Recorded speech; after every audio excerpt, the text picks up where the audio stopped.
Hey, hey. Sorry, just hit the record button for us. Mhm. How have you So been? glad, so glad that you're continuing to do this. Oh man, me too. I've missed it so much. Mm. It's amazing how much bandwidth a baby takes. And you know Yep. this, you hear this, like it's an understood phenomenon, and yet it still takes you by surprise when it happens to you. How old is your baby now? She's turning 6 months tomorrow. Can Oh, you believe it? 6 months. I had thought maybe 3 months. 6 months. 6 months. I can't, I mean, time is flying. She's getting so big. If she were awake, I'd have my husband bring her up here to show her off. Yeah. So she's just the Yeah. cutest thing. She'll be awake toward the end. Maybe I can steal her for a little bit. Yeah. You been? What's new with you? Plugging away. How Yeah. about you, Daniel?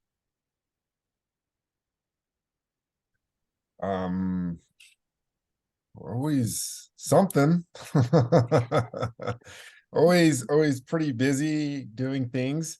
Whether it's just professional development, just life development, my daughter, my dogs, always doing things. And then um been trying to find more time to just be at home with my family doing nothing, right? Nothing on the schedule, just being home and just being present. That's the challenge lately, and that's what I'm Mm. looking forward to doing more often, and I think that's just more of what I need. Hmm. That's great, Daniel. I know we've talked about this in the past, but having kids is a real exercise in being overdoing, because Lord knows you are not going to get any doing done. But it really forces you to be, well, I would say it encourages you to be present. You can totally check out if you want to, but encourages you to really be present and savor every moment, because everything just changes so quickly. So Mm. I'm glad you're getting that time. Yeah, it was kind of fun. I was sharing with somebody yesterday. I miss feeding my daughter, right? She's 21 months, and so I'm like, I miss feeding her. And so today, she actually let me, right? I started feeding her a little bit. My wife's like, "What are you doing? Are you in a hurry? Are you trying to?" No, I was like, "No, I'm just feeding her. She's letting me." I was like, it was, Oh, kind of rewarding that she just allows me to do certain things for her still. That's great. I My husband and I were having the same conversation this morning, because we're really struggling with the sleeping situation, and I'm thinking of just having her sleep with me indefinitely. But I know if I do that, she's never going back to her own bed. She's just going to sleep with me forever. And I'm like, I kind of love that. So maybe we just do that. Maybe she just sleeps with me until she's 21 and it'll be fine. I'm going to savor everything I can while we have it. So I get that. I totally prolong it as long as we can. well, and that's totally a cultural thing that um, children and parents Yeah. sleep separately.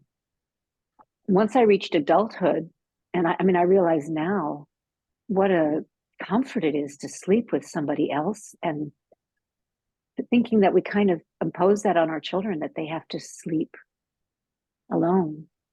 Yeah. Mhm. I know. I agree. It's a tough decision, I think, for a lot of parents, because there's a lot of science out there that shows, that as soon as they started talking to people about SIDS and telling people about the relationship between SIDS and co-sleeping, because it does Mm. conflicted evidence. There's conflicted evidence in the US. SIDS rates are higher with co-sleepers. So people are like, okay, I'm going to keep my baby safe. I'm going to make sure we sleep separately. That way there's no risk. But if you look at other countries, SIDS goes down in other countries, even though there's co-sleeping. So I don't know, maybe there's something else happening. I know for each family, it's a very personal decision, and Hmm. and for each kid, different things are necessary. I've noticed a lot of my fellow moms out there, some of them just have kids that do not want to co-sleep, or do better on their own. Even if they want to co-sleep, they sleep better on their own. But my kid is not that way. She's the more the merrier. She wants people all around her, like her mama. Oh, Well, I guess we'll let Anna jump in whenever she comes, if she's able to make it. I'll go ahead and just start a screen share real quick. And I'm just so glad that I didn't get the link wrong. That was my big panic, was like, did I send out the wrong link? I'm just glad you guys are here. No, I didn't send out the wrong link. Okay. Okay, so do a screen share. Do you send the link each time, Julia? Yes. It's Because I on. never get it. I always have to find my way back to the website. Yes, that's the only way to do it right now. You're right. Okay. So originally I would send the link back when I had the supercharged, super expensive version of the platform that I use. And then now I'm using the super cheapy version because I'm not offering big classes and I can't afford it. So the cheapy version doesn't let me send out the link. So you'll have to log in every time. I'm sorry. Yep. Oh, No worries. I just wanted to make sure that I was in sync with what the practice You're is. perfect. You are perfect. So, okay, I'm going to pull up. Here we go. Hi, Anna. Welcome. Perfect Oh, time. yay. Feel free to put yourself off mute if you like. I'm going to go ahead and get our presentation going. Oh, there we go. Slideshow. Oh, oops. Sorry. I'm rusty. Share screen.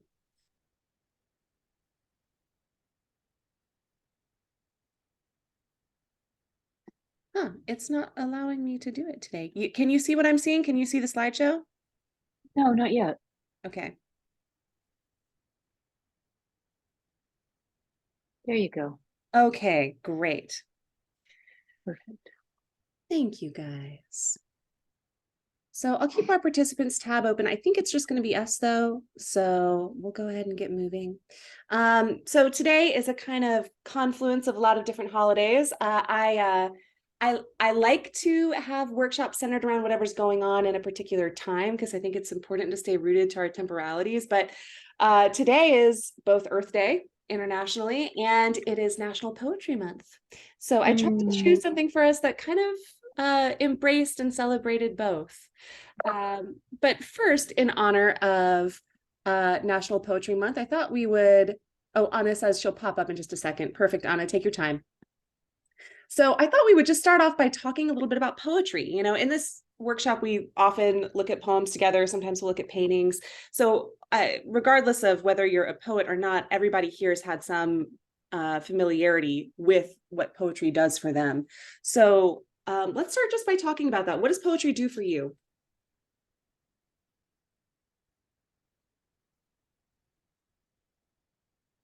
Just a simple little question, huh? Right?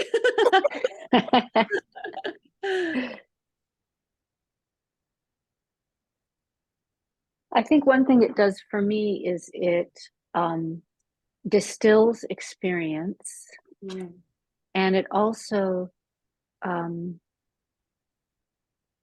it focuses my attention on language itself as a medium.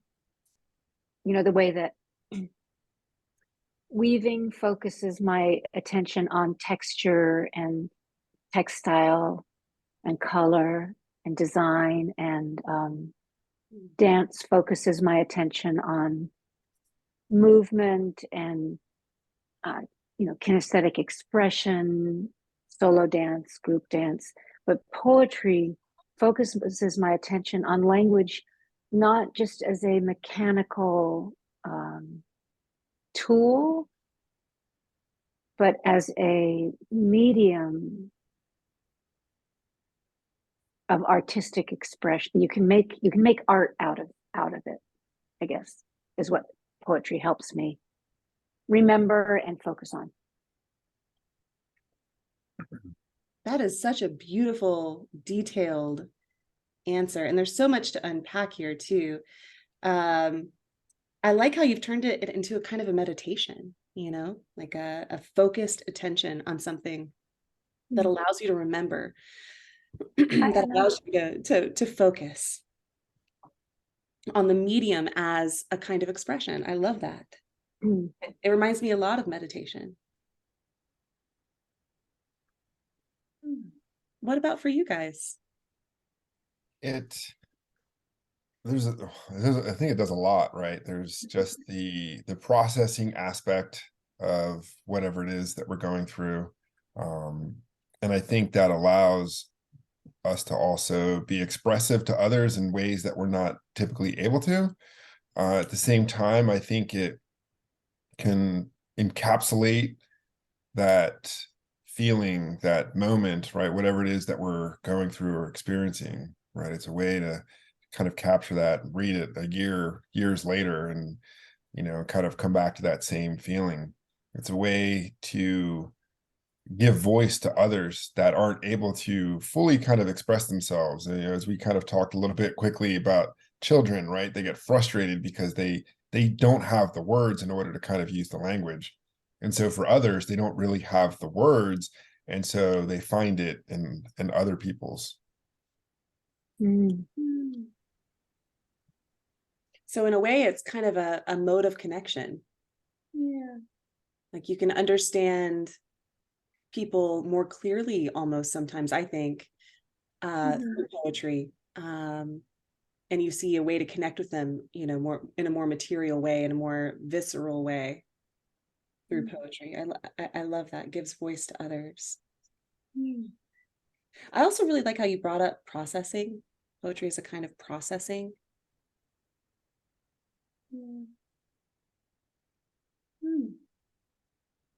What about you, Anna? Again, it's as big a question for me as it is for everyone here. And I love the answers already given. I mean, I'm stuck with the idea of, my recent just relationship with it as I do feel it is kind of like its own language. And, it's not the language of like the kind of common mind or something. Like it's not, black and white at all.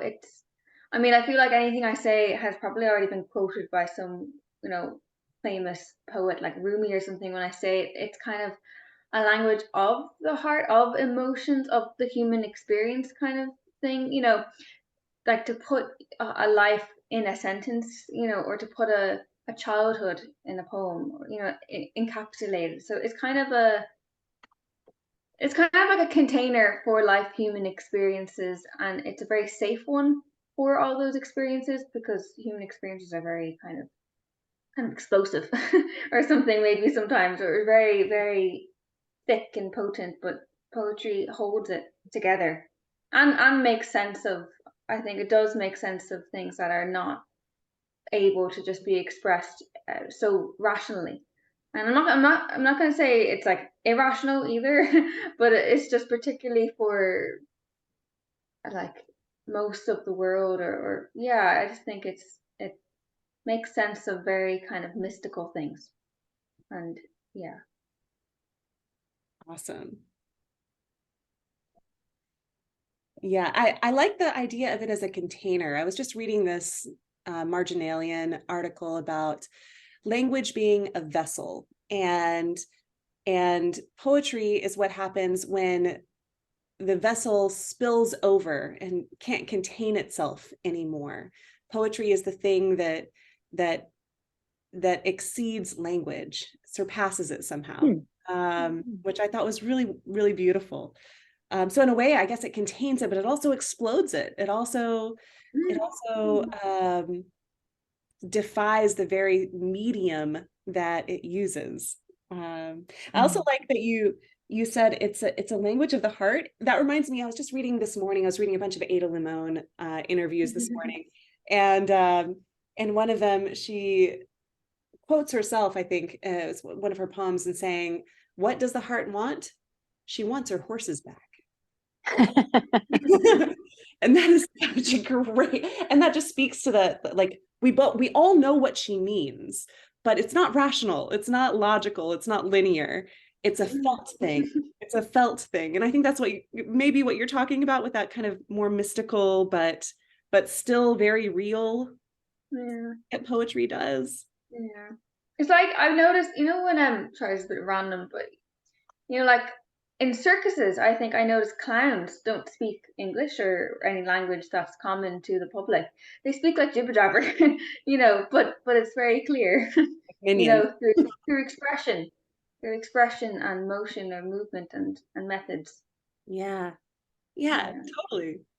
And in that is play, right? In that idea Mhm. of a clown language is play. And I think that's something that poetry does really well too, is it plays and teaches us how to play. So I also looked up just a few of my favorite little quotes about poetry or ideas about poetry that I thought you guys might like as well. For Adrienne Rich, poetry is a tool to break open locked chambers of possibility, to restore numbed zones to feeling, recharge desire. For Audre Lorde, it's a lens for focusing the quality of light by which we scrutinize our lives. For Shelley, it's a tonic that purges from inward sight the film of familiarity, which obscures from us the wonder of our being. So in each of these definitions of what poetry does for these poets, poetry becomes a kind of ethic, right? Like there's an implicit should here. The should is to break open the locked chambers of possibility, to enliven the numb zones, to scrutinize your life, to look at yourself in a critical, also generous way, but to scrutinize yourself and to take the film of familiarity off of the wonder of being, right? To bring back wonder. And then there's this wonderful quote by David Whyte: "One of the greatest arts of poetry is actually to create silence through attentive speech." I think this is exactly what you were talking about, Kate. I think you anticipated this. A speech that says something in such a way that it appears as a third frontier between you and the world, and invites you into a deeper and more generous sense of your own identity and the identity of the world. Poetry is the verbal art form by which we can actually create, which is an oxymoron, right? It's an ironic way that we use language to create silence. I guess another way to say that is using language to create a moment of surprise that refuses any or makes any further use of language unneeded. This great line by Annie Finch: "May language is language, the silence that lies under each word, move me over and over, turning me, wondering, back to surprise." That's how I know. Those are wonderful. Aren't these great? I thought so too. Yeah. I know I've read a wonderful poem when I'm left speechless at the end of it, when it's just kind of, I want to simmer right where I am. I don't need any more words, that moment of surprise. Julia, would you be willing to share those with us after the, I'm trying to scribble them down, but would you be willing to send them to us? Kate, I'll just invite you to my whole drive and you can have all the slides. So, oh, great. It's gorgeous. Of course, I'll send all of this to you. No problem. So, oops, going back. All right. I'm not going to forget what you just saw, because I'm going to ask you guys. So today I got so excited about this theme of Poetry Month and Earth Day coming together. And I have two different pieces that I could not decide between, that I think really do a beautiful job of exploring both poetry and the natural world. So I thought I'd let you guys decide what we're going to do. So I'm just going to give you a word, and there are three of you, so 2 out of 3 wins. The words are remember or surprise. Oh my God. So you're going to vote for remember or surprise. Just shout it out whenever you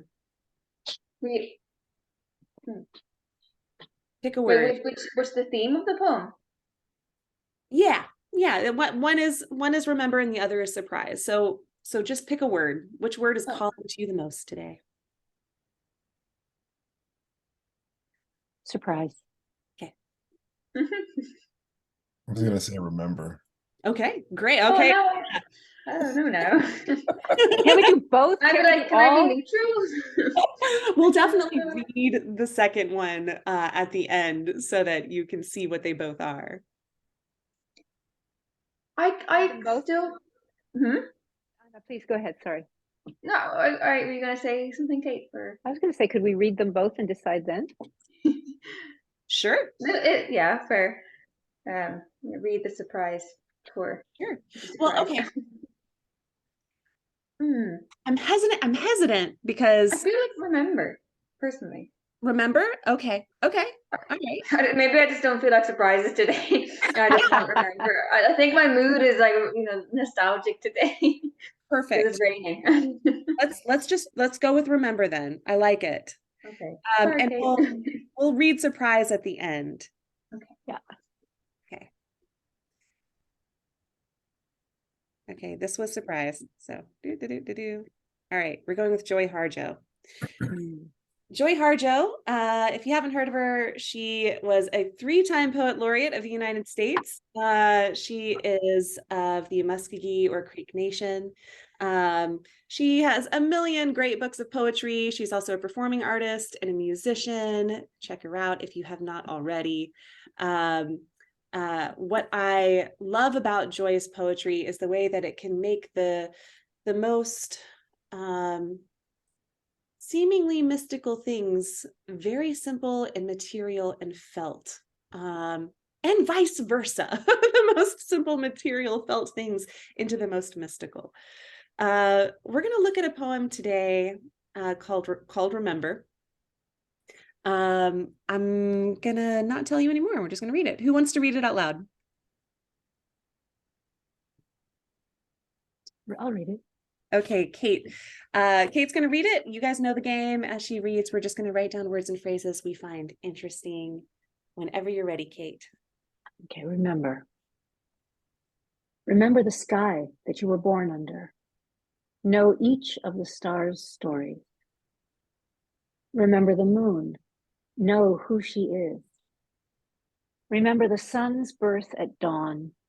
That is the strongest point of time. Remember sundown and the giving away tonight. Remember your birth, how your mother struggled to give you form and breath. You are evidence of her life and her mother's and hers. Remember your father. He is your life also. Remember the earth whose skin you are. Red earth, black earth, yellow earth, white earth, brown earth. We are earth. Remember the plants, trees, animal life, who all have their tribes, their families, their histories too. Talk to them. Listen to them. They are alive poems. Remember the wind. Remember her voice. She knows the origin of this universe. Remember, you are all people, and all people are you. Remember, you are this universe, and this universe is you. Remember, all is in motion, is growing, is you. Remember, language comes from this. Remember, the dance language is, that life is. Remember.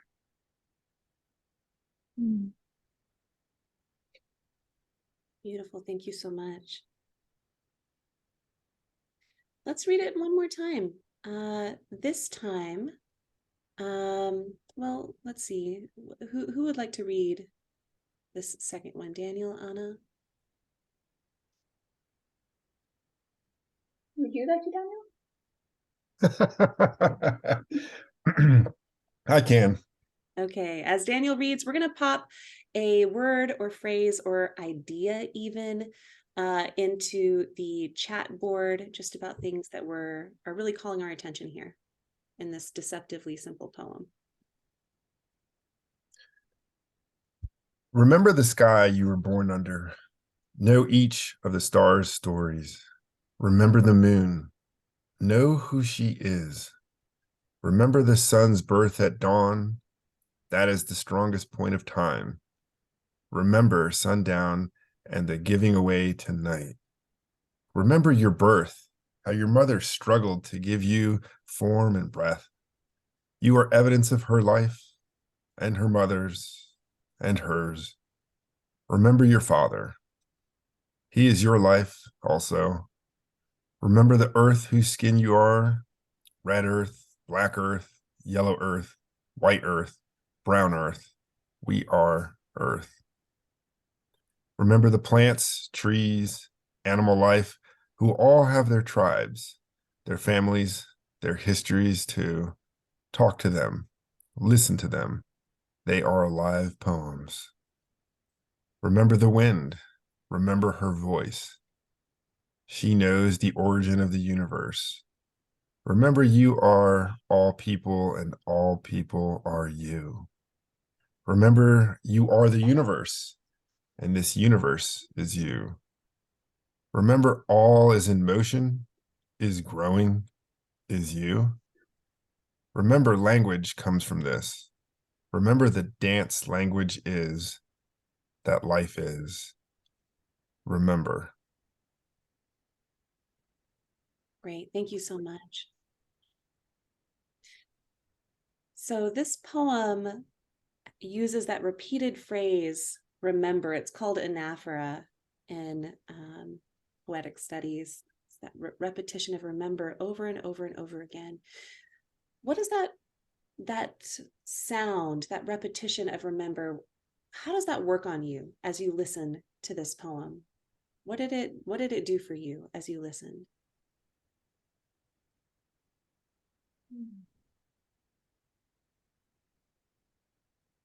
One thing it does for me, or there are two things for me. One is there's kind of an incantatory or almost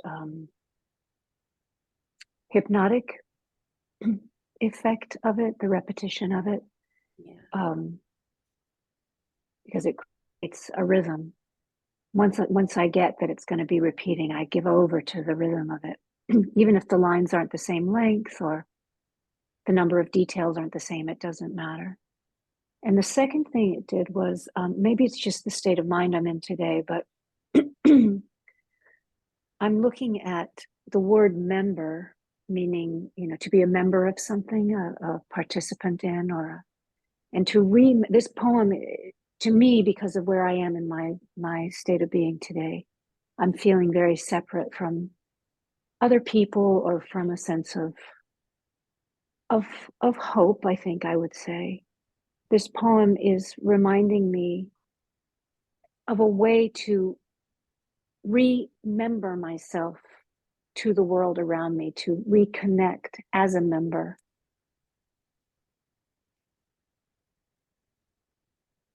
That's so beautiful. Thank you. So remember in two senses of the word, to remind, but also to reconnect, to rejoin all of these parts of the world that we're already a part of.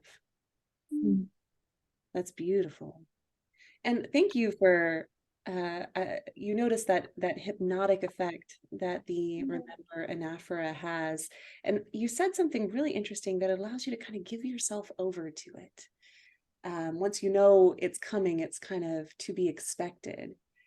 And I really like that, because that's kind of what the poem is asking us to do as well, to give ourselves over to the world. Yeah.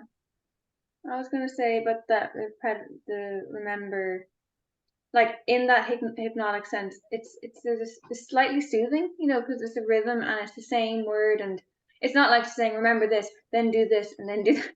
It's just remember, and it's quite simple, and kind of the act of remembering is,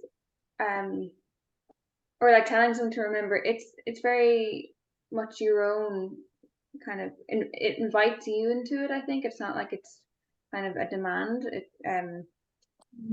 More than that, it's soothing, but it's also kind of reassuring, because it's going to be the same thing, and kind of it's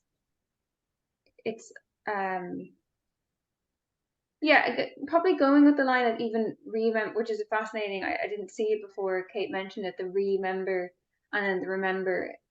It creates possibility that like it can happen. You can remember and you can remember as well. You know, it's so simple as well. I guess that's what it does for me. It does something else, I've kind of forgotten the words I was going to describe, but yeah, just to go with that hypnotic sense at the moment. We'll come Yeah, back to me. you're really honing in on the tone for me, because I wanted to ask that question, but I'm like, it's a tricky question to ask of this poem. What is the tone? You know, and I think you're really helping me figure out what the tone is for me. It's you call it soothing, inviting, reassuring. There's a sense of constancy in the familiarity. And man, just when life seems overwhelming and chaotic and things getting lost through the cracks and threads disappearing from the sweater, and read something like this, it feels very grounding, very reassuring, very whole, like you can't really lose the thread is always here. And so thank you for helping me kind of figure out what that tone was for me.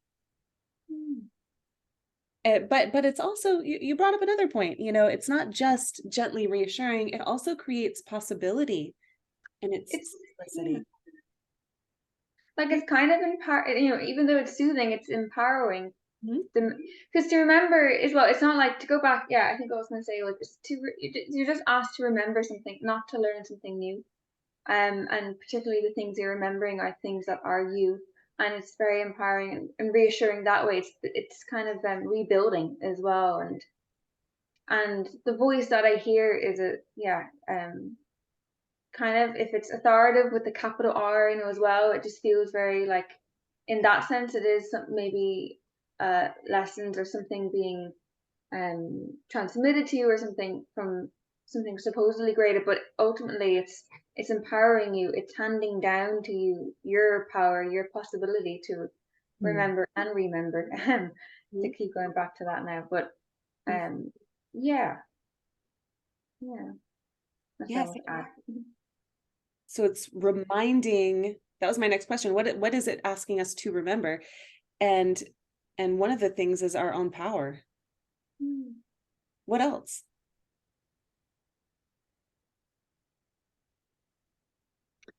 That we're part of a greater whole. And we're not just part of the human family, we're part of Universal. A historical, you Yeah. know, that line about the wind.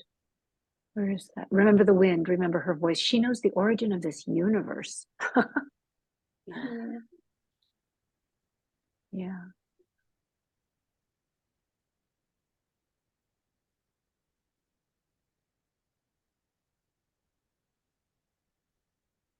What else? What else does this ask us to remember?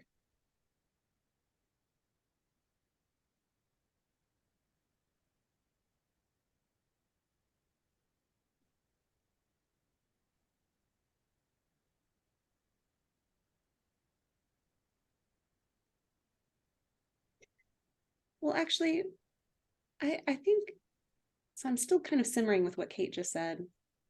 And it's making me think too of, so Kate said, you know, that we're part of a greater whole. It's not just the human family. It's not just the present. There's like it's bringing history with us too.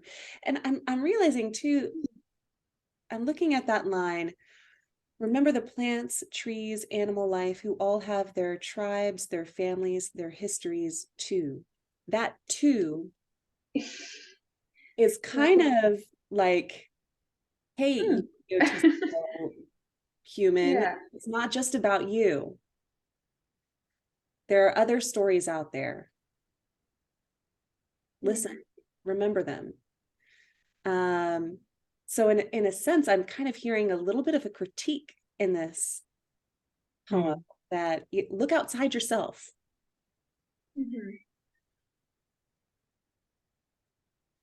Now I'm starting to think that maybe, you know, focusing on yourself, I'm starting to realize how isolating that can really be. And when you look outward at the world around you and at others around you, how it can be this very reassuring experience because you see yourself as a part of this greater whole. Yeah. And that's also in the line, one possible take on that line, remember the earth whose skin you are. So that means human beings are merely the skin of the earth. I mean, you can't have an organism without skin, Uh-huh. but we are just the skin. We Mhm. are not the plants or we're not the trees with roots going down below the skin. Yeah. We're not the wind that exists above or beyond the skin. Yeah. Merely kind of the surface, not even the depth of everything else. You know. Mm-hmm. And it works in reverse as well. The earth is also our skin. You know, red earth, black earth, yellow earth, white earth, brown earth. Those are all colors of human skin as well, taken from the earth. So there's a kind of reciprocal exchange there. Yeah. What about the order of the poem? What do we have to remember first? And where, how do the things that we remember, is there any rhyme or reason to how these things are laid out in order? I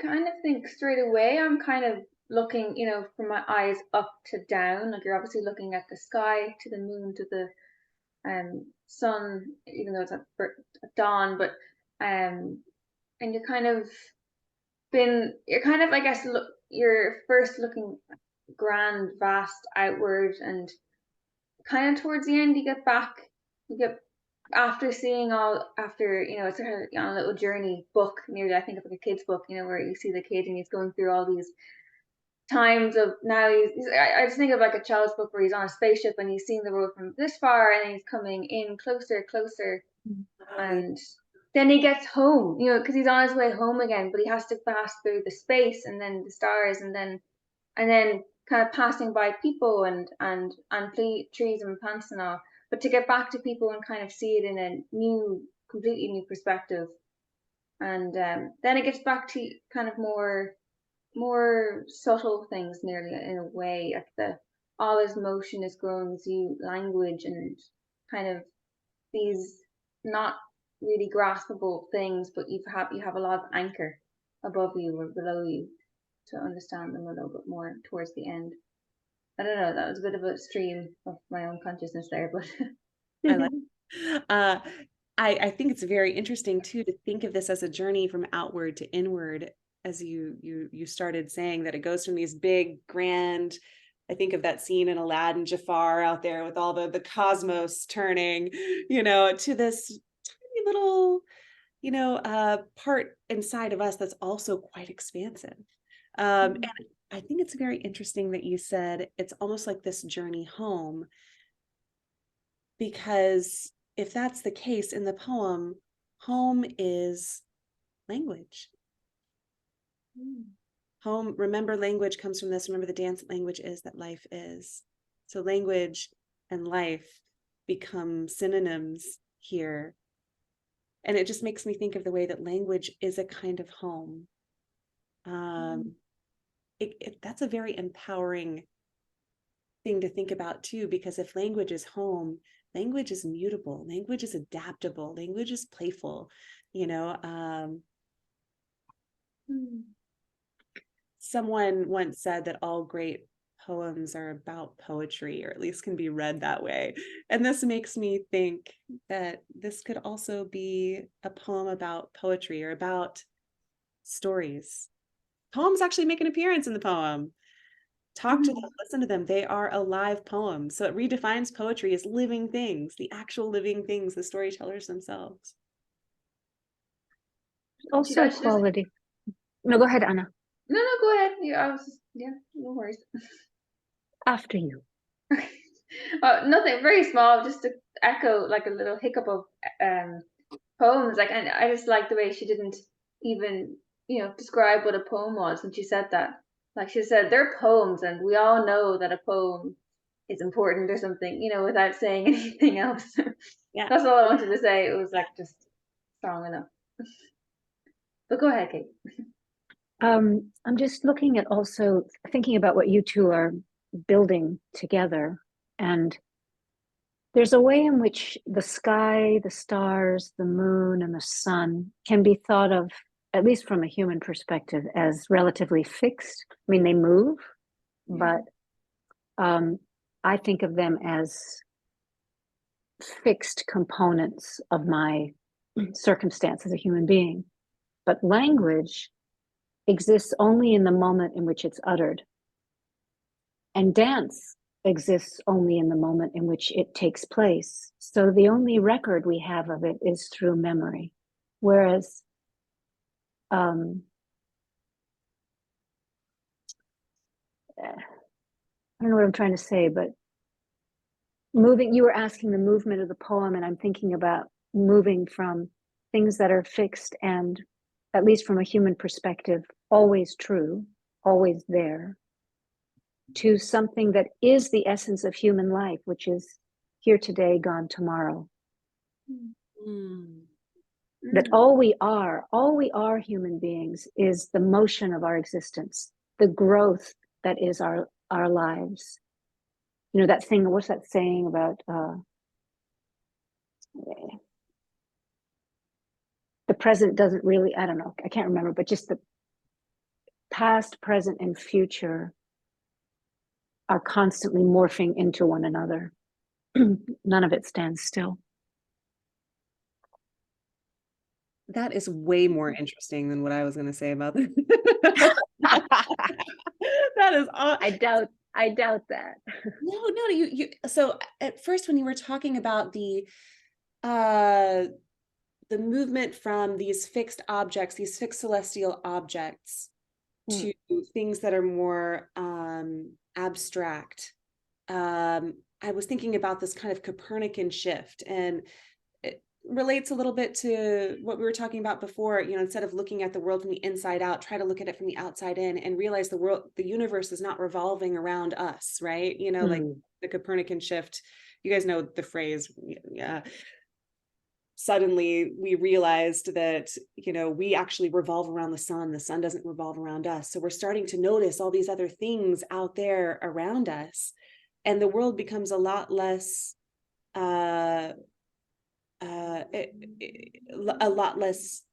we're not the fixed central part of it anymore. We are constantly in motion. And you've just taken it a step way further by now I'm starting to think about the way that this mutability is it becomes a mutability of time as well. All we are is that brief moment in time, that blip on the register, and yet somehow the fabric of time requires us in it too. I don't know if this is making any sense, because we're getting very metaphysical now. Yes, because it's the act of remembering, because we are capable of memory, which the moon and the sun and the stars are presumably not. Yes, and remembering is a way to, it's almost a kind of time travel too.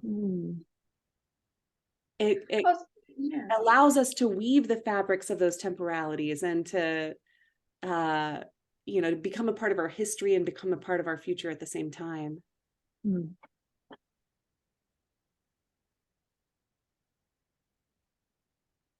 ahead, Anna. You were going to say something. I interrupted you. Yeah, I was going to say something, but it's a little bit, I love what we're talking about now, and I think it's really important and very kind of strong in this. I was going to say something much more kind of simplistic again. We're going back and forth between like, woo, but I guess, and it again, it's kind of nearly like another. It's like kind of playing with the idea of the word remember, and like another word for remember, or how can you define remembering things? But because I kind of think I look at this poem and it's asking you to remember, but like why? What's the reason to, like, why bother? And I kind of think it's also asking you to be so, I kind of replace remember sometimes with say thank you to the sky, say thank you. And it's very much like, that's what you have to be so grateful. And it's nearly kind of saying that gratitude is an essence. And remember, I think they kind of intertwine those two words, words. So I kind of think there's a lot about gratitude here, I guess, as well. And and like, that's enough kind of nearly thing, I think, because you're getting, because I think as well, maybe I don't want to put too much into like a personal experience or something, but because in one way it's you are asked to remember big things and a list of things here. And even though I said at the beginning it's simplistic, it's not. It's the very simple things, and they're things you can understand, to kind of to activate that memory, or to kind of really engage in it, how to embody it. You can't just go around remembering things, so how do you kind of embody it and live it? And maybe that's gratitude. Maybe that is a physical remembering, an embodiment of remembering daily is gratitude. And that feeling, I don't know if it's awe, or if it's what we're thinking when we're reading this poem, like wow, or just stay in astonishment as well. So it's kind of surprising as well. You have to be surprised every day, or keep the surprise of the wonder of the miracle of the. I don't know. Anyway, meant to just say simply put, it's also gratitude as well. Yeah, Thank because you. if we take the word remember, the way you're talking about remember, I'm thinking, what would happen if we replace the word remember with notice? Because notice would suggest that we've been in denial about something, or in ignorance of it, or it's been obscured to us. But remember is a very interesting word, because remember is saying we must once have known it, and we have to bring it back to our awareness. You said a phrase that was really nice and interesting. I can't remember now, but something that made me think of bring it to our notice. It's very interesting to say remember rather than. I mean, be grateful for can go both ways. Gratitude could be you've forgotten to be grateful, or you never knew how to be grateful. You weren't aware enough to be grateful. But remember says very specifically, it's in all of us if we choose to remember somehow. Yeah, there's trust as well going on here as well. Say more about trust, Anna.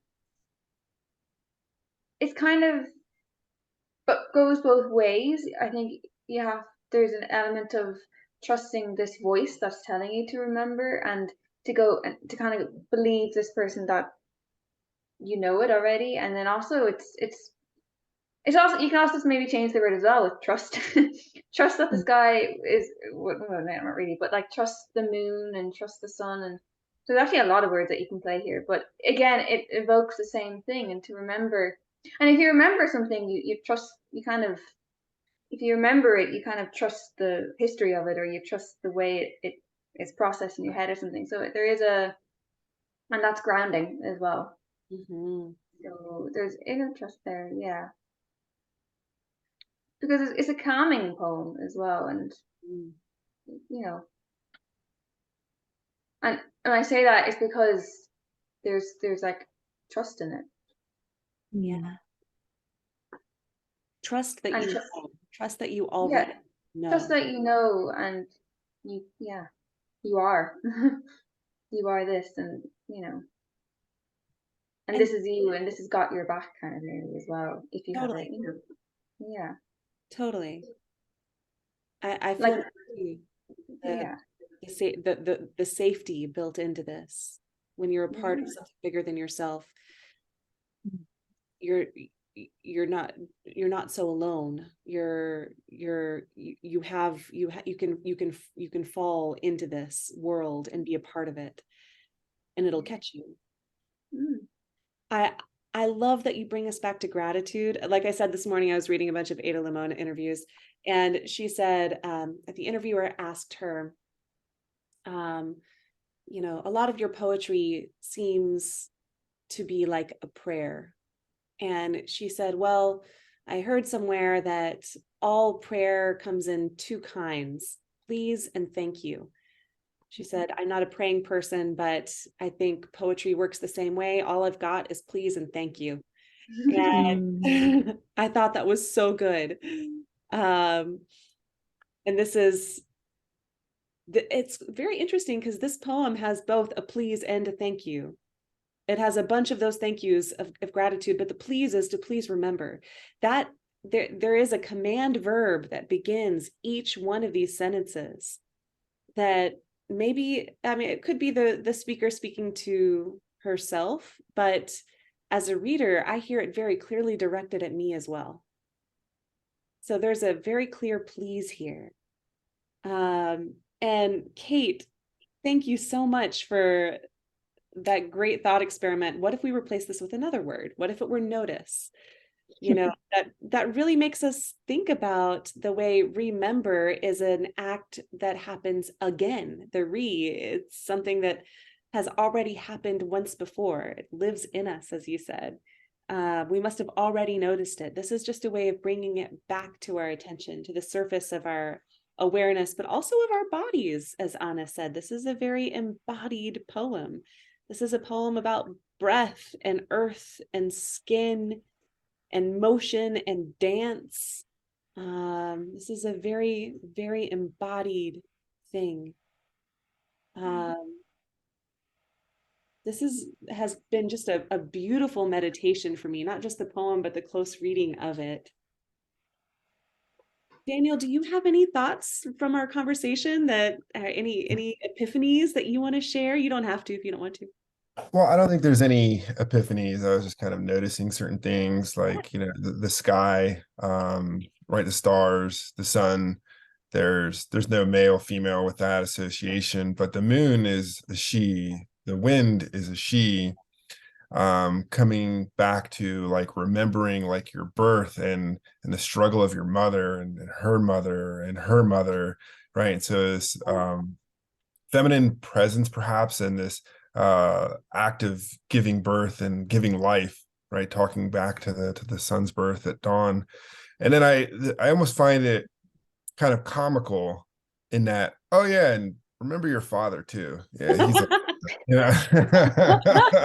because then it's just like him. There's nothing beyond him. It's just, yeah, he's there.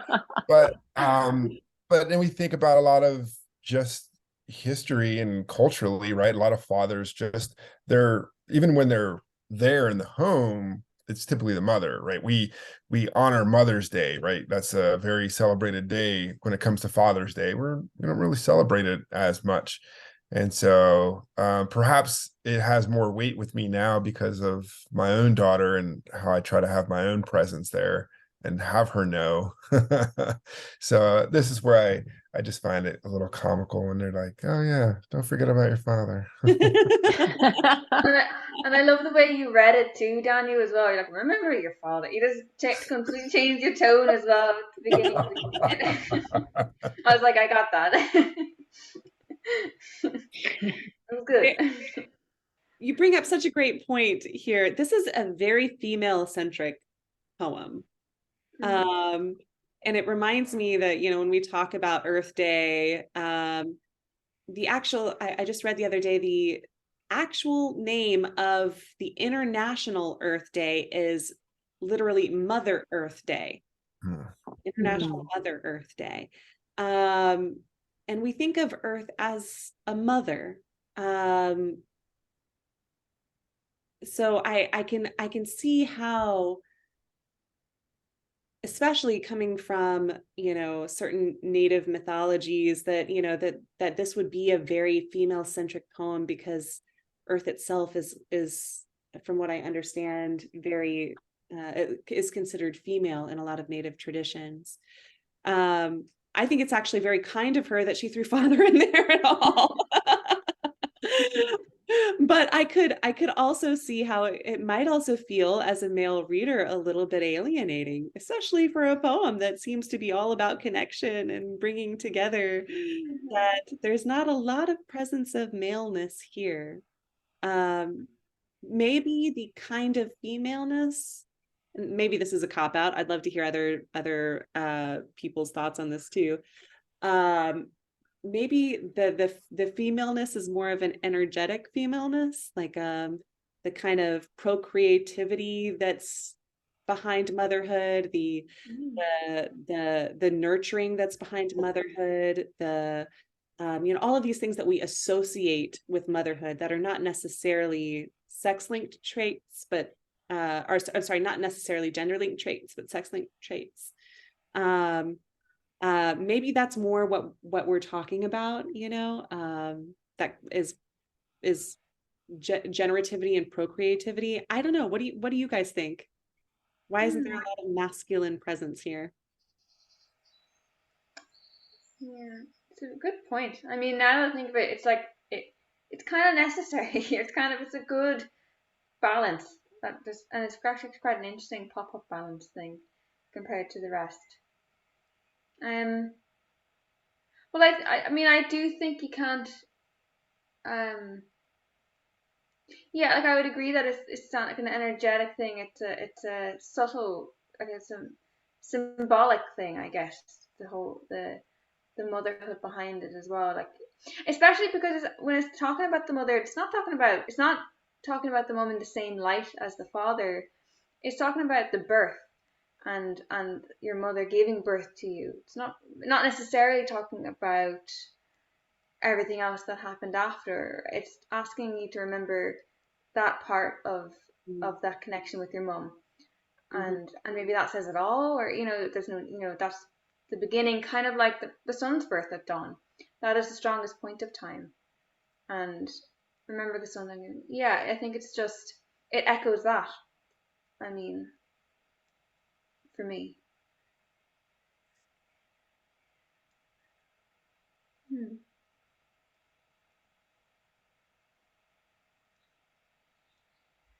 Any other thoughts on gender here? How gender works?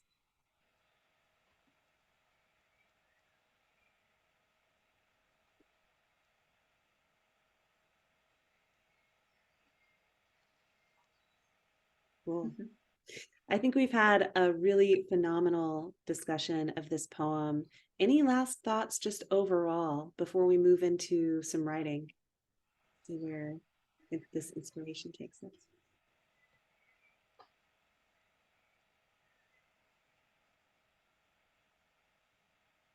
All right, let's do some writing. I'd expected if we did this poem that it was going to be a shorter, close reading with a longer writing time. And boy, was I wrong. I love how we can, just with the three of us, really sink in and, get things in between our teeth. Okay.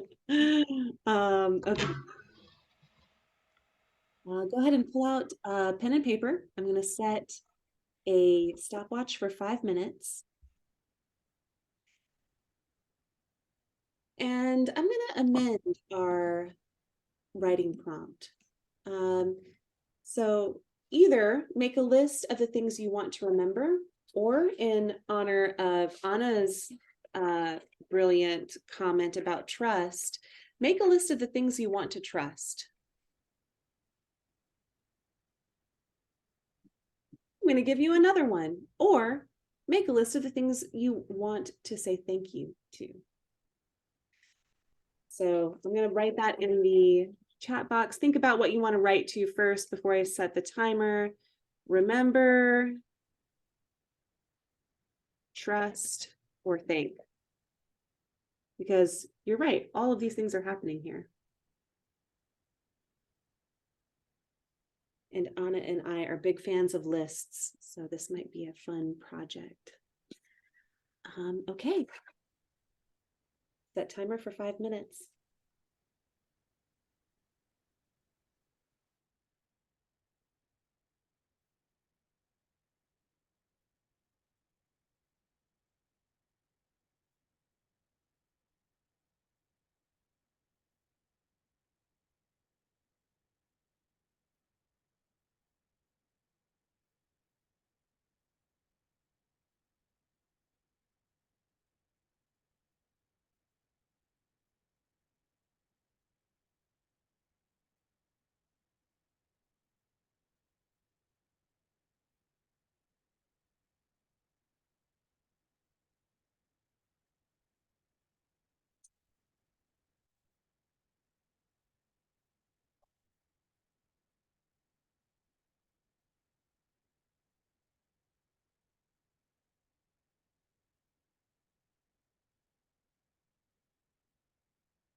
All right, guys, finish your thought.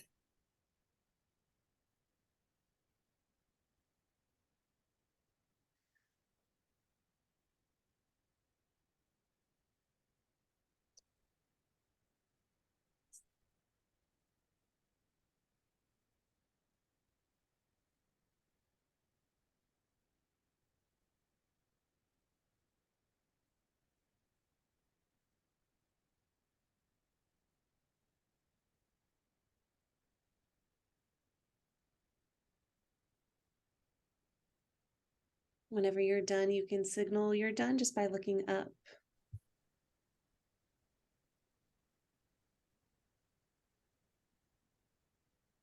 All right, so you guys know how this part works. I will skip the whole bit about etiquette and just jump right into it.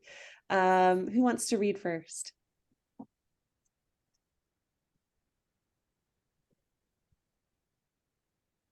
Sure, I will. Do it, Daniel. We're ready when you are. So I decided to go with Anna's make a list of things that you trust or to trust. And I'm not really sure how well this turned out into a list, but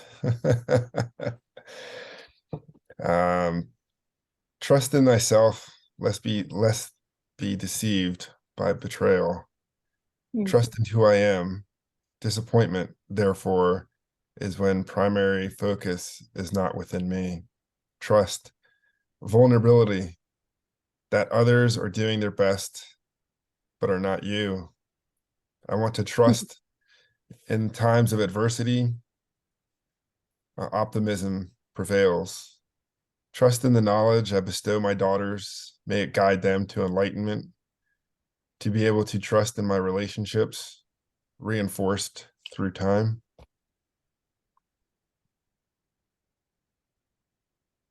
Great. Thank you so much, Daniel. Will you read it one more time? Trust in thyself, lest be deceived by betrayal. Trust in who I am. Disappointment, therefore, is when the primary focus is not within me. Trust, vulnerability, that others are doing their best, but are not you. I must trust in, what did I write? I want to trust in times of adversity, optimism prevails. Trust in the knowledge I bestow my daughters. May it guide them to enlightenment. To be able to trust in my relationships, reinforced through time. Mm.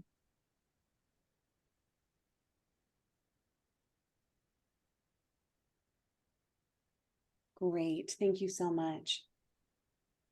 Any first thoughts on Daniel's? I have a bunch of stuff. Mm.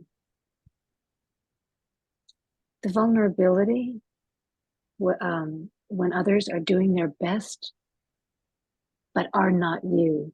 I loved the humility of that and the kind of how easy it is to forget that other people have their own motivations for the things that they do. And they're not always out to get you, even if it feels like, if it feels hurtful. And then that beautiful line, trust in the knowledge I bestow on my daughters, may it guide them. I don't know if you said to be enlightened or to enlightenment. Followed by that line, something, something, something reinforced through time. That the way you moved from your narrator's relationship just to his daughters, and then in the next line, it went out, it kind of traveled bigger than that to what can happen if we all do that with in our relationships. But the tenderness of, and again, the humility of, I have only what I have to pass to my children. And I hope it enlightens them, good things for them. Very, very moving to hear. Thank you.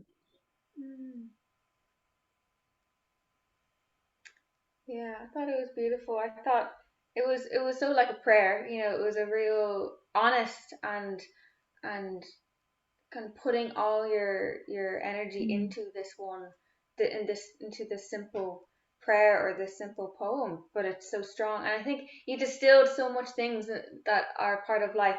Like you caught lots of really just the essentials nearly, that you need to just actually survive mentally and emotionally and spiritually on this earth, I think, and definitely the vulnerability was there, and it was present in the actual poem. It wasn't just a word.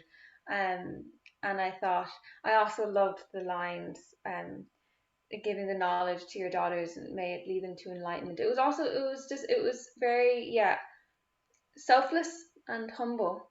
And you're asking for these things, but it's not it's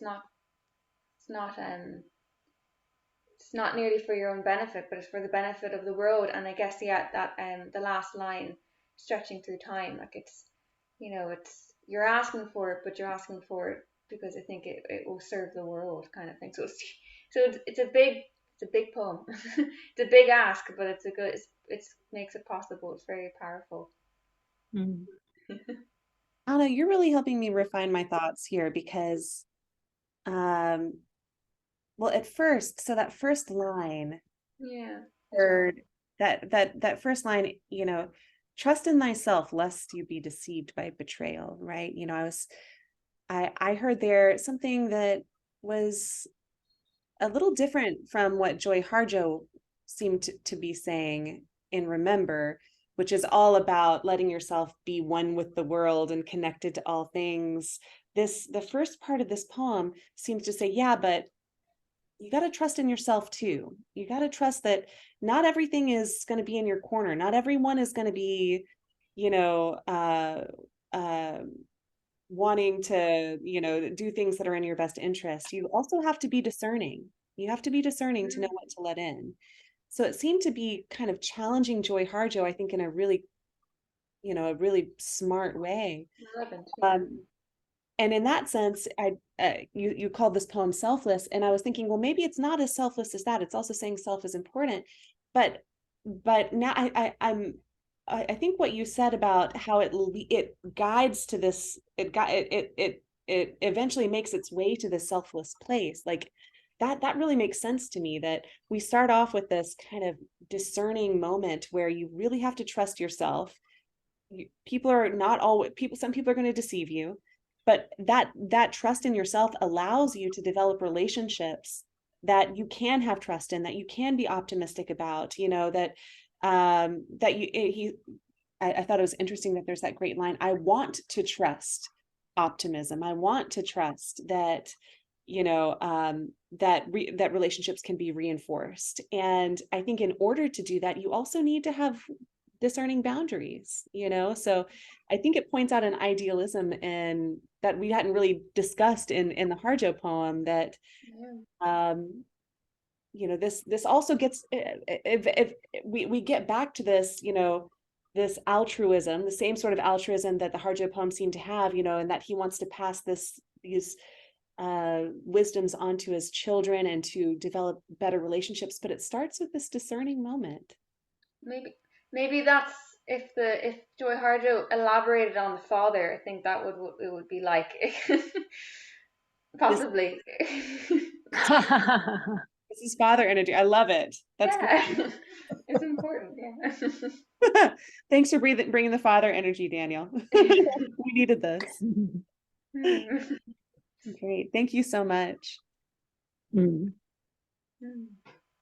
Kate, Anna, either of you guys want to read? Anna, be my guest. Okay, I'll go ahead. Save the best for last. Save Kate for last. Although Daniel surely was the first and best. First is not the worst. Second is not the best, and third is the one that Santa loves best. But I've messed up my whole spiel there. But the middle one is the middleman. I don't know. I'm the quiet one. Okay. I did trust, Anna, trust. Yeah, I should trust. Actually, I did remember, but remember. I just decided to go. Yeah, I couldn't decide, so I did remember, and it's a bit whimsical, but so a list of things I want to remember. I want to remember. I want to remember all the time. My mind nothing but the care and holding of things precious. I want to remember the two daisies stems crossed and nuzzling each other before my dad cut the grass. I want to remember this morning's vast, quick sky of flame and song.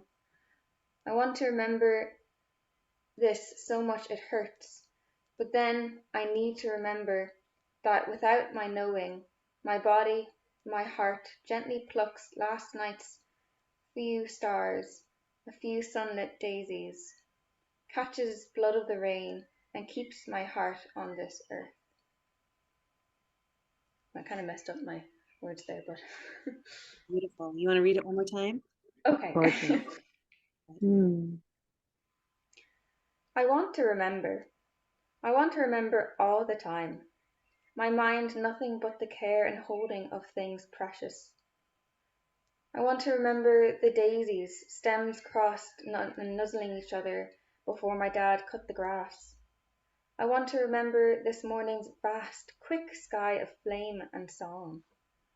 I want to remember this so much it hurts, but then I need to remember that but without my knowing, my body gently plucks the night's few stars, a few sunlit daisies, and catches the blood of the rain and keeps my heart on this earth. Can you read Wow. that last sentence one more time? Beginning, I want to remember so much it hurts. I want to remember this so much it hurts. But then I need to remember that without my knowing, my body gently plucks the night's few stars, a few sunlit daisies, catches the blood of the rain, and keeps my heart on this earth. Gorgeous. Mm.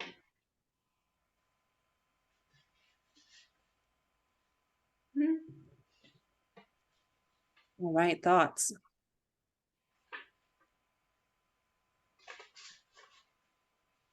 I think I need a moment so I could sit with that a little longer. Sure. Mm. It's worth sitting with. Mm.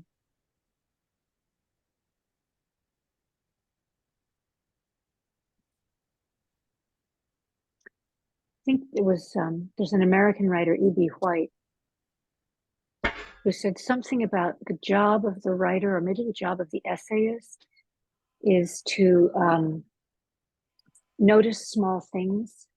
It's not, I don't have the line right, but I got a really strong hit of that from your poem.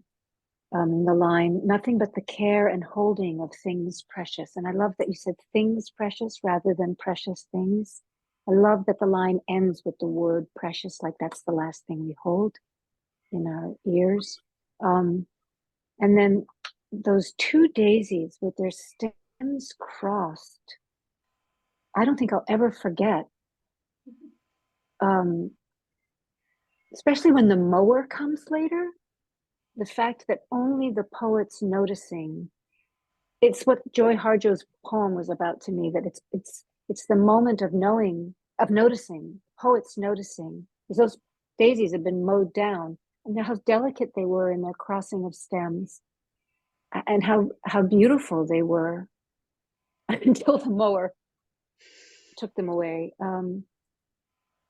And again, I think the lines about my body, without my knowing, the line about my body gently plucks the stars, catching the blood of the rain, that also harkens back to something we said about the Harjo poem, that these things might exist, but if we don't notice them, that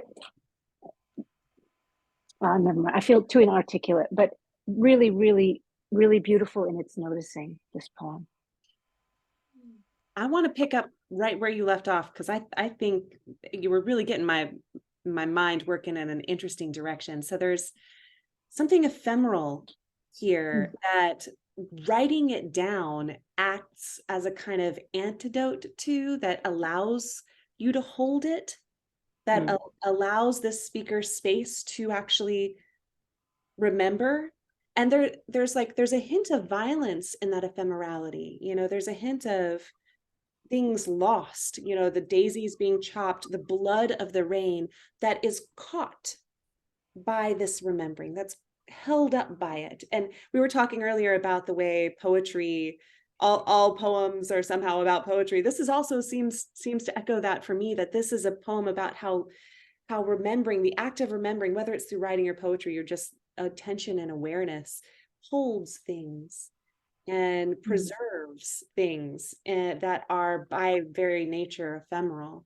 I'm also really interested in how this remembering, it doesn't happen in this brain space, because the speaker keeps saying, I want to remember all these things. I want to, which implies a but. It implies but I haven't figured out how to do it yet, you know? Mm.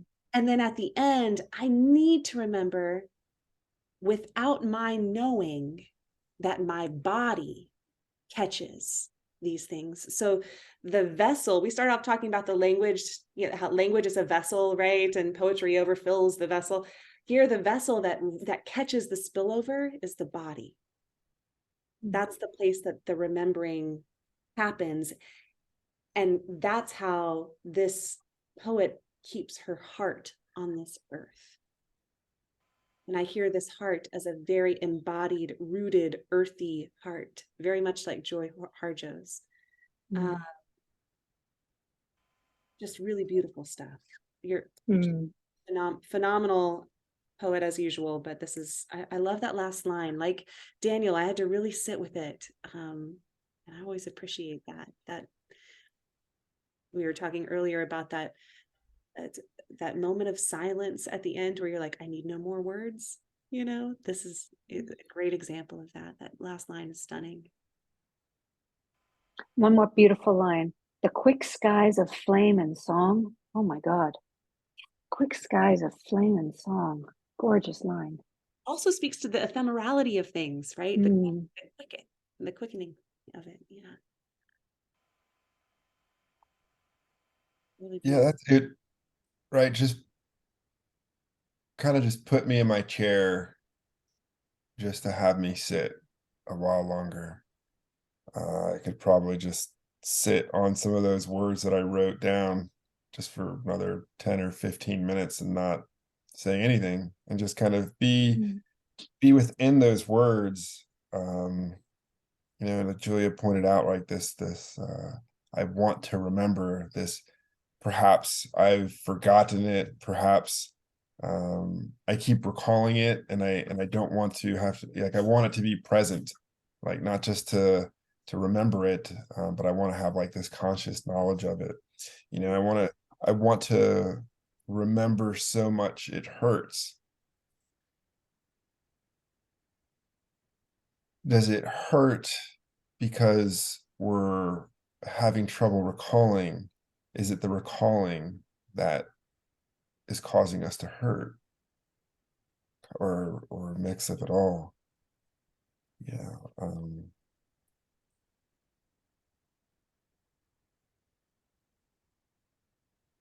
And so I'm even giving pause in my own thoughts here.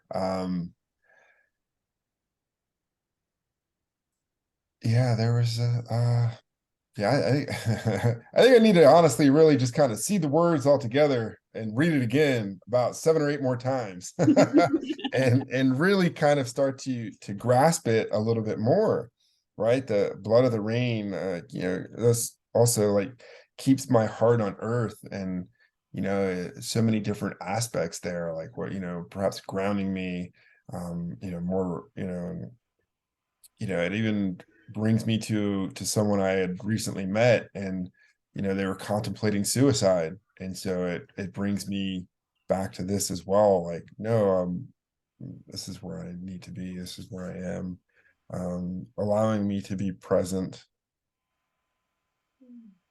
And so there's probably quite a bit more I think I could share, but I can't quite articulate it. I think I just need to sit with it longer, and probably just read it several times. So if you wanted to email that out, I would be great. I know I'm so overdue to say hello. I'm so sorry. No, I'm no. happy to. Well, I respect the pause. I think I need them myself a lot as well. You know, Daniel, I hope you don't mind me saying this, and I won't press you further to elaborate on what I'm sure is a very tender story about, working with somebody who's contemplating suicide. But it makes me really see Anna's poem in a new light. As Anna and I've been talking a little bit about the central questions in poems lately, and it makes me think that one of the central questions here is why stay? Because that last line, you know, what keeps your heart on this earth? What does? Especially when so much slips away, everything is ephemeral, everything is quick, sometimes violent, the beautiful things are cut down, sometimes the rain feels like blood. Why stay? How stay? And I think if this poem were to keep going, that would be the question that I think would really be an interesting one to keep exploring as the speaker continues to mull over the things that keep her heart on this earth. So it's just making me think of the poem in a little bit of a different way. So thank you for sharing that. And my heart goes out to your friend. Kate, do you want to share yours? Yeah, I think I went to surprise one way or another. Great.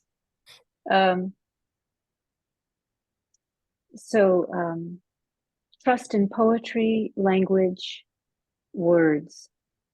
And from there I went to the etymological dictionary. Trust, from the Old Norse, traust, meaning help, confidence, protection, support. From the Proto-Germanic, comfort, consolation. Trending words. There was a list of trending words on the dictionary. 1, robot. 2, kayak. 3, good. 4, weird. 5, bye. 6, zounds. 7, pencil. 8, niggle. 9, law. 10, okay. The comforting surprise of this whimsical list of words on this day when I am struggling with threadbare trust. Trust in trust.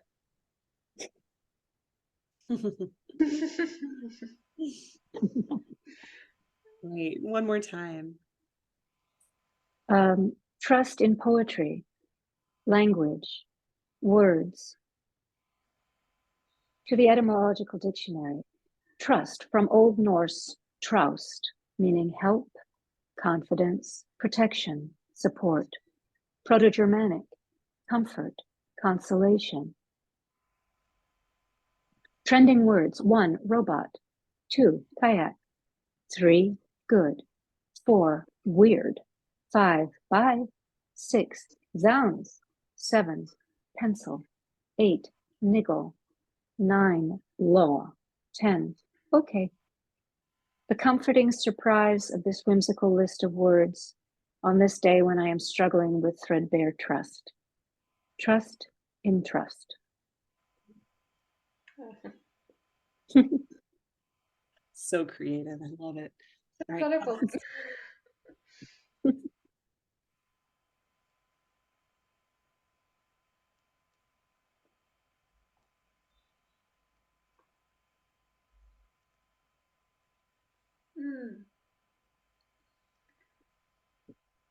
There's something very refreshing about it. Mm-hmm. That's akin to defining it as comforting. It's comforting and refreshing. They can kind of sometimes not be the same thing, but for me, that refreshingness is a real comfort when we all are struggling or taking things really seriously and stuff as well. I mean, it kind of asks us that there's an element of not like, to trust something is kind of serious sometimes, to trust it and to kind of no jokes, no this. But this is really asking to kind of trust light, trust play, and I love the first trust and the last trust, kind of trust poetry, and then the very last one is trust and trust as well. So I just think it's a nice I mean, I kind of think this is a kind of a little explosion, like a confetti in the middle, but it kind of like I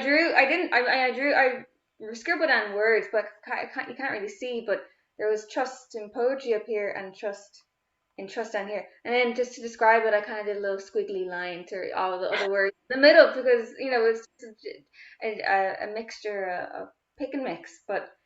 It's a beautiful, like a word painting or something as well, I guess, Hmm. altogether.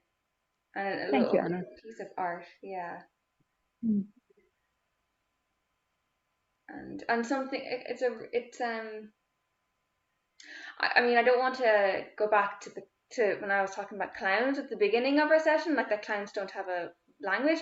And I'm not Mm-hmm. necessarily talking about clowns, but in our house, clowns are a funny kind of theme for some reason. But I think me and my mum kind of agree that like clowns are really like proper the professional clowns. I know friends who are clowns. I know a lot of circus friends. And I just think it's such an art, and it's such the classic part of it is such a thing that cheers people up. It's the like original comedy, nearly in a way, and it's magic, and it's clever, and I don't think of it like as clowny or something like that, but I think it has that beauty of opening up a dove out of a hat kind of thing for me. Letting a dove fly out of a hat, this poem kind of makes me feel, Hmm. and cheers. Thank you.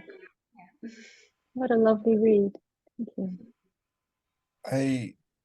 I like how you're kicking it off with the trust in poetry and language, and then give the word trust, and then you dig into it, right? And so you're like Old Norse, and then you give me some other definitions on it, and then I can't recall what the other aspect was. So you talk about trust, and then you kind of go on this this elaborate tale with it, right? And then kind of piggybacking off of Anna, right? Then there's this aspect of play, and Mm. and now you give just words with nothing to them, right? You have this elaborate tale, and then it's like, all right, now here's some other stuff, and then I'm going to continue on. And so it's such a I mean, it's a wonderful contrast as well to how like what Anna and I wrote today is where we're having perhaps this flow, and so it has its own flow, and I like that structure of it, and then trusting and trust. And you threw me for a little bit, right? I thought you were like gonna be digging into more of the surprise, but I guess overall yours is the surprise, and it's that. Yeah. I Thanks, think Daniel. just to echo with Daniel with the kind of idea of the rhythm as well, it reminds just when Daniel was saying, it starts off with just this language and the way he said it, and then it goes into this. The word that came was like freestyle, or like a dance. Do you know the Silver Linings Playbook? I'm just thinking of when they're well, it's a movie, and you don't even have to think of the movie, or I think of like some sort of Strictly Come Dancing or some sort of dance show, and the two people walk in and they start off and there's waltzing music or there's a beat and you have to go with the rhythm, and then Ah, ha, ha. the music changes and then they both go kind of freestyle. So it's brilliant, and it's funny that way. So yeah, so that kind of Mm. similar what Daniel said. I feel like I'm gonna Mm-hmm. say everything both of you just said, but yeah, that the freestyle, there's an element of surprise that guides the form of this response. Like I, as a listener, am surprised each different time it turns in a really juicy way, like in a way that it kind of tickles me as a reader. There's nothing expected about this, and it leads to this ultimate surprise at the end, which is trust in trust. That's to me the epitome of the poem, that in order to trust, we must trust. And that is just a choice. That's not a logic, that's a choice, and Mm-hmm. and that seems to be the real surprise that she works her way down to. But it's also kind of interesting how she gets there, right? Daniel said we start off by digging into the word trust. We dig into the etymology of it: help, confidence, protection, support, but also consolation and comfort.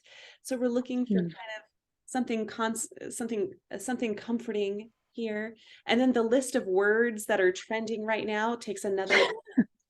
Well, because in order to trust is about trusting others, right? Trusting, looking outside oneself, right? And that's literally what she does. She goes to trending words. What are other people interested in right now? Let's look outside. Let's keep looking outside. And you've got this great weird list, like confetti. I love that as an image. This great weird list of ideas that are coming from other people that this person seems to be mulling over. Like, what can I find here that is comforting or consoling or offers me support? And somehow in this whimsical, playful list, she realizes she's just going to have to make this choice, trust in trust. When it's threadbare, the surprise is that in order to trust, you have to trust it. So yeah, I think it's cool that there's like this appeal to this outward, to larger population. I think it'd be really cool if this kept going. You could do it weekly. I was going to say, make it contemporary, do it all the time. And change 10 times. Yeah. Well, and then integrate the words in the list that were found outside into, the poem if it continues, without even just trusting the reader to pick them up as you pepper them in, and that could be could be really cool. Starting to integrate the outside into the inside and see how that plays out. Anyway, I love this. It's so surprising, and refreshing is the perfect word, Anna. Yeah, I'd love to see this keep going. Any last thoughts? Thank you, guys. Great. All right, I know we've gone way over as usual. This was so much fun. I'll skip our whole closing integrating thing and instead just give you guys, I'll read you the poem that we didn't have a chance to do together. And I think it'll be a great place to land. So it's, of course, it's Ada Limon. So We Are Surprised. Now we take the moon into the middle of our brains, so we look like roadside stray cats with bright flashlight white eyes in our faces, but no real ideas of when or where to run. We linger on the field's green edge and say, someday, son, none of this will be yours. Miracles are all around. We're not so much homeless as, I don't know what that says. Sorry. Keep going. Go back. Sorry, guys. I think it might say, as we are home free, penny poor, but plenty lucky for love and leaves that keep breaking the fall. Here it is, the new way of living with the world inside of us, so we cannot lose it and we cannot be lost. You and me are us and them and it and sky. It's hard to believe we didn't know that before. It's hard to believe we were so hollowed out, so drained, only so we could shine a little harder when the light finally came. Love Ada. Beautiful. And I love you guys. Thank you so much for coming back. It's been too long. I'm so happy to see you and do this again. Thank you so much, Julia. It's so rich and gorgeous. Thank you, Anna. Thank you, Daniel. Thank you, guys. My mum definitely sends her love. She was so annoyed that she couldn't be here. And I was too. We were like, oh gosh, but she'll be here next time, I think. But great. Tell her we said hello from us. Yeah. All right. Happy Earth Day. Happy Poetry Month. All right. See you next time. Happy baby. Right. Thank you. Bye, guys. We'll be in touch. Bye. Bye. Have a good day. Take care.